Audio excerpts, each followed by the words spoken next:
Amigos queridos, mais um dia, mais uma manhã feliz por estarmos juntos, pedindo a Deus, nosso Pai, que sustente os nossos pensamentos no bem, que possamos compreender as oportunidades que Ele tem nos concedido e que nesta manhã, nesse momento, nós possamos, Jesus, elevar os nossos pensamentos para formarmos um circuito vibratório de grande vibração e que possamos refletir na página de hoje, norteando o nosso dia, nossa semana, nossas horas, todos os momentos.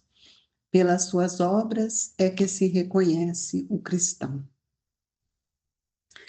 Nem todos os que me dizem Senhor, Senhor, entrarão no reino dos céus, mas somente aqueles que fazem a vontade de meu Pai, que está nos céus.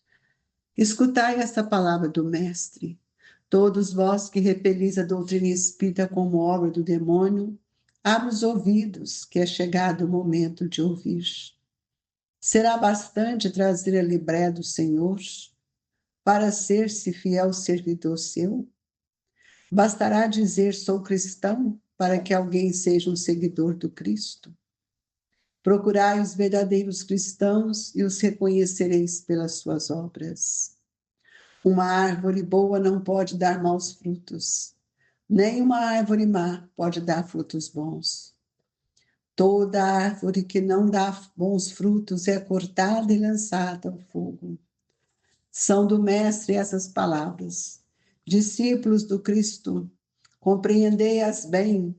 Que frutos deve dar a árvore do cristianismo, árvore possante, cujos ramos frondosos cobrem com a sua sombra uma parte do mundo, mas que ainda não abrigam todos os que se hão de grupar em torno dela? Os da árvore da vida são frutos de vida, de esperança e de fé. O cristianismo, qual fizeram há muitos séculos, continua a pregar essas virtudes divinas, esforçar-se por espalhar seus frutos, mas com poucos colhem. A árvore é boa sempre, porém maus são os jardineiros. Entenderam de moldá-la pelas suas ideias, de talhá-la de acordo com as suas necessidades. Cortaram-na, diminuíram-na, mutilaram-na. Tornados estéreis, seus ramos não dão maus frutos, porque nenhum mais produzem. O viajor sedento, que se detém sobre seus galhos à procura do fruto da esperança, capaz de lhe estabelecer a força e a coragem, somente vê uma ramaria árida prenunciando tempestade. Em vão, pede ele o fruto de vida. A árvore da vida cai-lhe seca as folhas, tanto as remexeu a mão do homem que as cristou. Abri, pois, os vossos ouvidos e os corações, meus queridos, meus bem-amados. Cultivai essa árvore da vida, cujos frutos dão a vida eterna. Aquele que a plantou vos concita tratá-los com amor, que ainda vereis com abundância seus frutos divinos. Conservai-a tal como Cristo vos entregou. Não a mutileis, ela quer estender a sua sombra imensa sobre o universo. Não lhes cortei os galhos. Seus frutos benfazejos caem abundantes para alimentar o viajor faminto que deseja chegar ao termo da jornada. Não amontoeis esses frutos para os armazenar e deixar apodrecer, a fim de que ninguém sirvam. Muitos são os chamados, poucos os escolhidos. É que há abarcadores do pão da vida, como há os do pão material. Não sejais do número deles. A árvore que dá bons frutos tem que dar para todos, e depois procurar os que estão famintos. Levai-os para baixo da fronde de árvore e partilhai com eles do abrigo que ela oferece. Não se colhem uvas nos espinheiros. Meus irmãos, afastai-vos dos que vos chamam para vos apresentar as sarças do caminho. Segue os que vos conduzem à sombra da árvore da vida. o divino Salvador, o justo por excelência, disse e suas palavras não passarão. Nem todos que dizem Senhor, Senhor entrarão no reino dos céus. Então entrarão somente os que fazem a vontade de meu Pai, que está nos céus.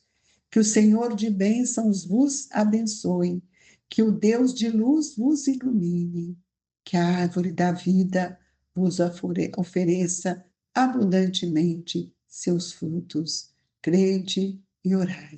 Simeão Bordeaux, 1863. Amados amigos, elevemos o nosso pensamento até Jesus, nosso divino Mestre, para que nesta manhã, cheia de luz, coroada de esperança, possamos entrar em contato com esta espiritualidade amiga que tanto tem feito para nos ajudar. Que nesta manhã, Senhor, nossos pensamentos unidos buscam o recurso de que todos nós carecemos. Olhai pelos nossos familiares, Jesus. Olhai por todos aqueles que neste momento nós mentalizamos para que as dádivas sublimes do seu amor estejam com todos nós. Ó Jesus, que a sua luz e o seu amor sustente-nos na paz e na alegria. Que assim seja. Queridos amigos, Kardec fecha esse item do Evangelho, muitos os chamados, poucos escolhidos, com essa belíssima mensagem que vai nos mostrar a grandeza do trabalho do Cristo entre nós e mostrando que não são todos que ainda compreenderam este trabalho.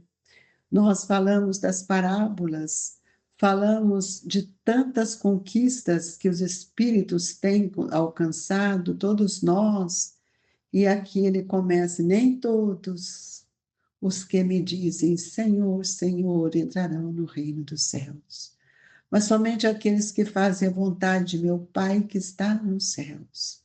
O que será que nós compreendemos sobre isto?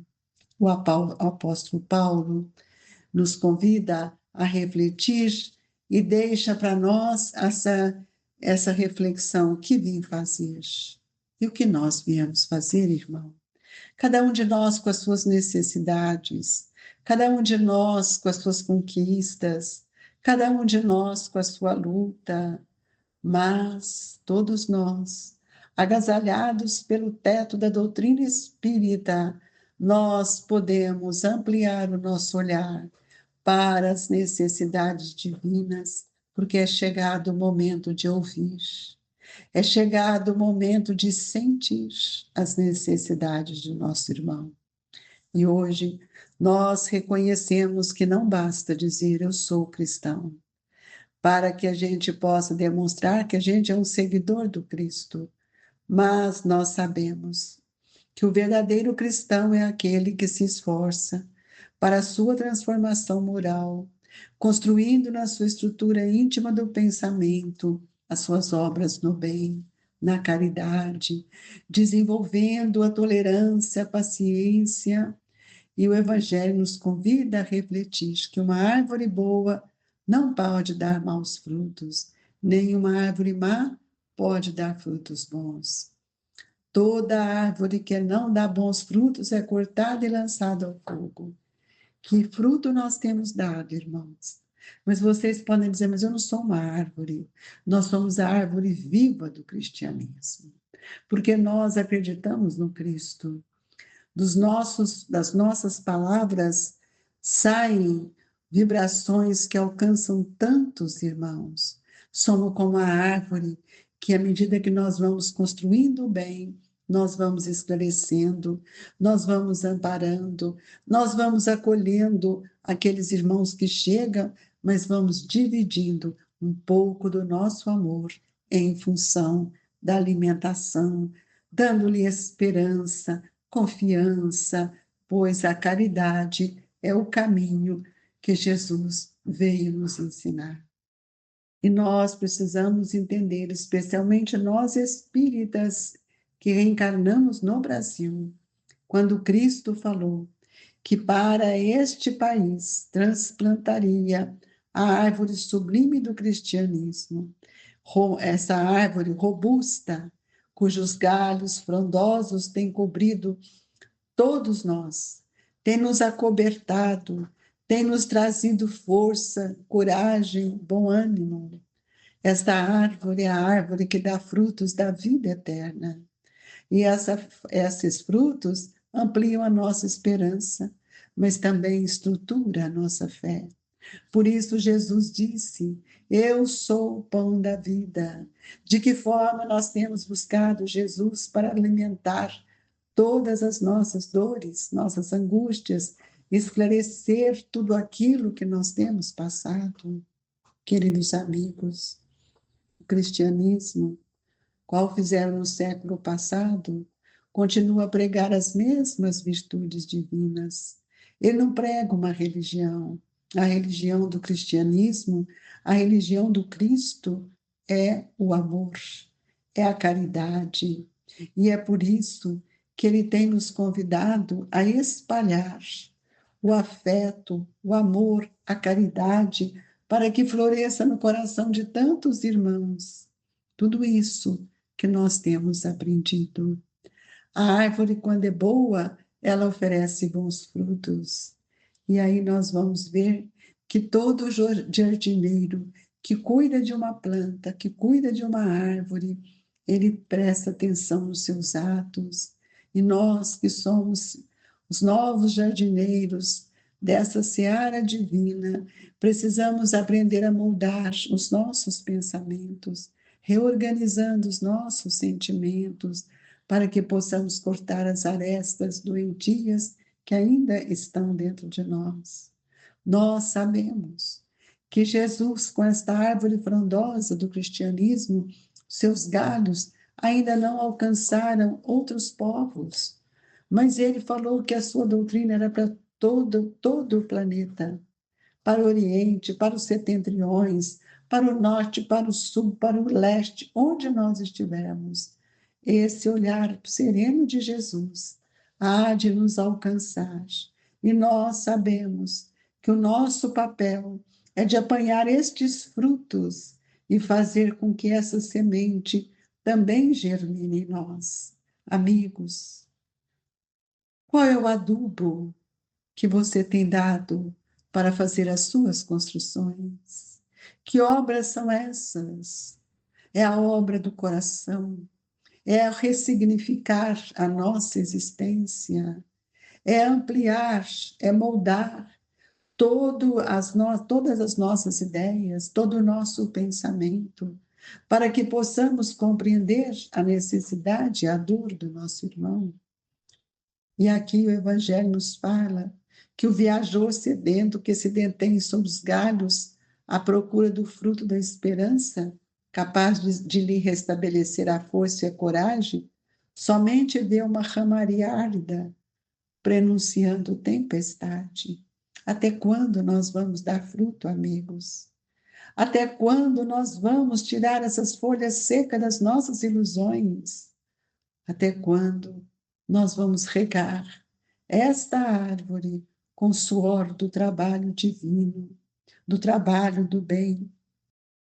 Ainda pensamos muito pouco, ainda não aprendemos a elevar os nossos pensamentos numa preocupação maior, para que possamos criar nos nossos lares os institutos divinos para auxiliar na educação desses filhos. A vida, ela é contínua. A vida é um movimento divino. Todos nós precisamos entender que durante múltiplas reencarnações nós temos escrito, traçado a nossa história, uma história viva, cheias de construções, de erros ainda e de acertos. E somente nas obras efetuadas para o bem é que nós vamos conhecer o valor ou o demérito de cada um. E é por isso que nós desejamos significar o que seja esta parábola, essa passagem do Evangelho, o que sejam as parábolas de Jesus, que tanto tem nos ensinado, e que obra eu vou construir. É necessário compreender que não basta ter um verbo alinhado com as palavras do Evangelho. É preciso que a gente esteja alinhado com o pensamento, junto às leis de Deus, e é indispensável saber o que estamos realizando com tudo isso que nós temos recebido.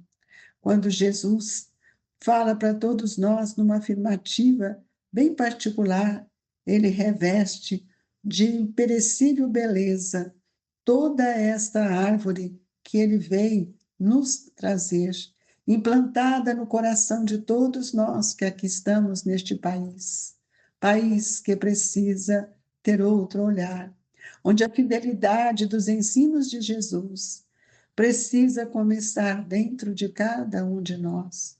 O Cristo iniciou a missão divina entre os homens do campo, viveu entre doutores irritados e pecadores rebeldes. Mas o que ele fez?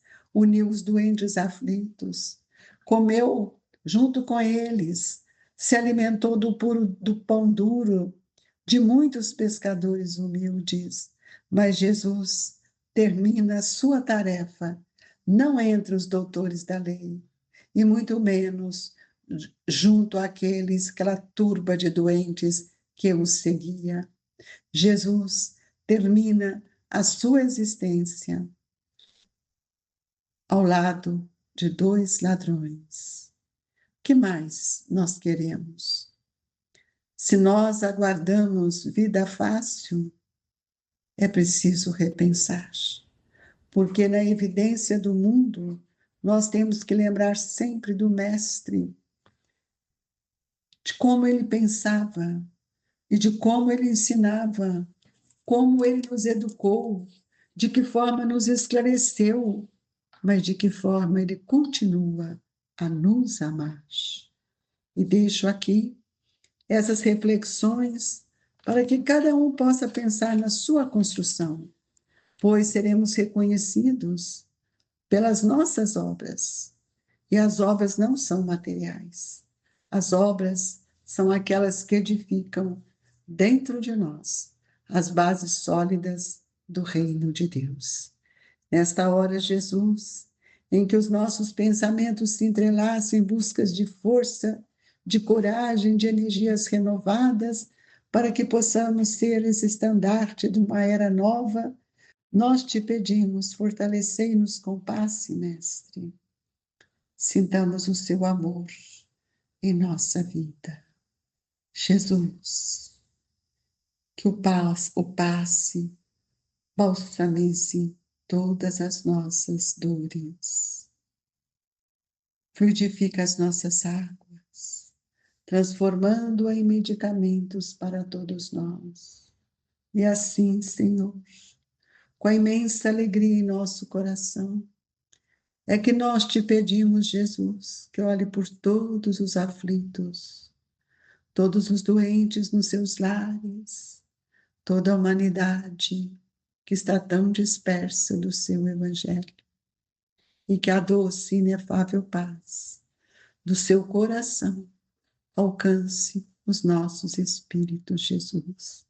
Amigos, recebam as vibrações do Grupo Espírita Esperança e Caridade, pois juntos estamos a orar e a pedir a Eurípides que olhe por cada um de nós, que o Colégio Allan Kardec possa ser uma referência no seu pensamento. Muito obrigado, Senhor, que assim seja.